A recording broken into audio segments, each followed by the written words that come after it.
A previous Israeli war at the turn of 2009 killed at least 1,400 Gazans. Israeli forces continued to attack the people of Gaza on almost a daily basis, despite the Egyptian-mediated ceasefire, which ended the 8-day war. Now Gazans say they expect the worst as the world keeps turning a blind eye to Israeli aggressions. Israel will wage another war on Gaza, and it may take place within days or weeks. Almost everyone you talk to in Gaza will tell you that they are worried about another war, especially with the continued Israeli threats. Israel used similar warmongering rhetoric before its last 2 attacks on Gaza. Analysts say Israeli forces are issuing threats as scare tactics against Palestinians to stop them from resisting Israeli aggressions. I think the Israeli army might keep continuing doing some small attacks, targeting some leaders in Hamas and Islamic Jihads, and targeting the Palestinian infrastructures. This comes at the old time as part of the Israeli psychological war, which is continuous on the people and the Palestinian military factions in the Gaza Strip to threat the people, to get them under pressure all the time. In November 2012, Tel Aviv launched the so-called Operation Pillar of Defense against the blockaded Gaza Strip to allegedly stop rocket fire. The 8-day onslaught killed over 170 Palestinians, including women and children. The Zionist enemy is getting ready for a major military operation on Gaza. We expect an escalation in the coming days, but we are not sitting idle.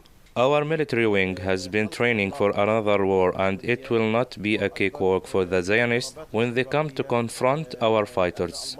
Although the last Israeli onslaughts have faded from the headlines, their destruction continues to bear witness to the horrors the people of Gaza have endured.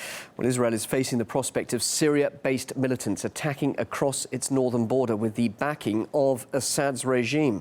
A Palestinian armed group reportedly says it's been given the green light by Damascus to carry out raids from the Golan Heights, which is over here. It's apparently part of Syria's response to a series of Israeli airstrikes on the territory over the weekend. And Syrian missile batteries have also been pointed at Israel, ready to retaliate immediately in case of a new attack. In neighbouring Lebanon, combined Syrian-Lebanese units are reportedly on standby. Let's now get more reaction from Eric Margolis, war correspondent, columnist and author. Eric, well, clearly Israel's put itself in even more of a precarious position with its actions with those airstrikes. As I was just saying, RT is now being hearing from the Free Syrian Army saying that they are ready to point their guns towards Israel. Let's have a listen, and then I'd like to get your comments on this development.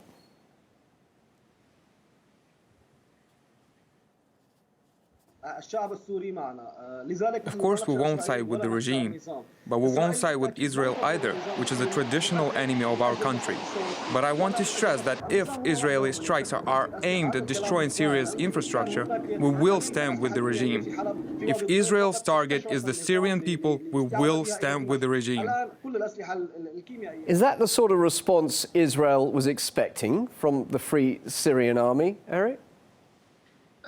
Probably not, but I don't think they were expecting cheers either, because the so-called Free Syrian Army are very strong militants.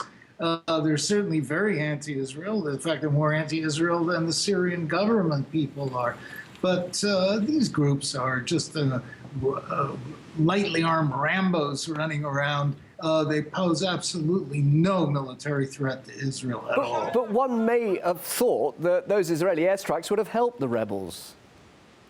Well, we have to see. Not yet.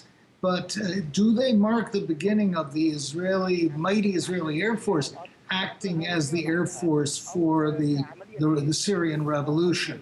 It's possible, and destroying President Assad's Air Force, which is playing a key role in keeping him in power, and his armor. If it does do this, if it launches more attacks, we can conclude that Israel is doing either at the behest of the United States in conjunction with whatever the case, it's become a major player in the war, and it will probably overthrow the Assad regime. If it can, it certainly has the capability. So the message it's been putting across, of course, it was acting in self-defense because of that threat of Hezbollah receiving those weapons from Iran via Syria. That's quite right. You're saying that's actually more to Israel's agenda than self-defense? Oh, much more. It's made a big deal about these missiles, and Israel has a legitimate concern about these missiles. It was showered with hundreds and hundreds of them back in the last war in 2006. But the point is Israel is taking a very aggressive forward policy here.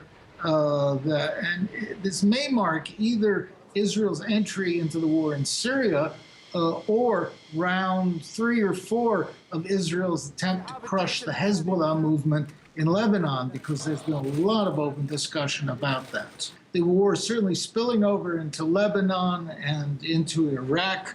It has everybody there. There are over 4 million internal and external refugees in Syria. Syria is turning into another Iraq.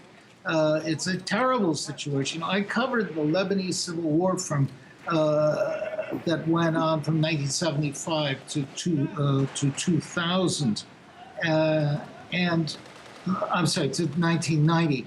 And it was an absolutely nightmarish situation where the whole country broke up into little feuding cantons and militias and gangs, and nobody knew who was in charge of what. And this is happening in Syria. It's been a successful meeting in Moscow today. Well, it's a good first step. You know, Russian Foreign Minister Lavrov has been rightly urging a peace conference and a resolution of this war by negotiation for many, many months now, well over a year. However, there is very strong sentiment in the U.S. and the Republican Party wants to attack Syria, wants another military operation. And I don't know why they have to wait for a month for this peace conference. Syria is burning. The region is burning. They ought to get at it tomorrow.